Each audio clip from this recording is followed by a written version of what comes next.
My name is Martin Chaseling. I'm the principal of New England Building Recyclers and Green Door Kitchens and Cabins. One of our latest projects is the Skyros 19, a studio for the purpose of students and teenage accommodation.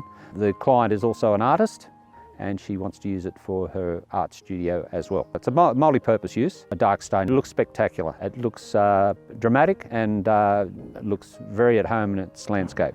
So the clients are very happy with it. They're particularly happy with the double glazing. In this particular Skyros we put underfloor insulation as well as insulation and sarking in the ceiling.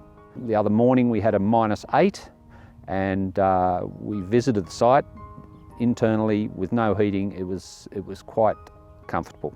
And the client, Fiona, would like a outside bathroom, shower, toilet built, which we will be doing shortly. And this side of the business has grown enormously since we first started.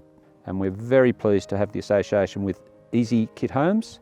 We've been now building these cabins and studios for about 5 years, and we find them a terrific product for the New England and the surrounding region.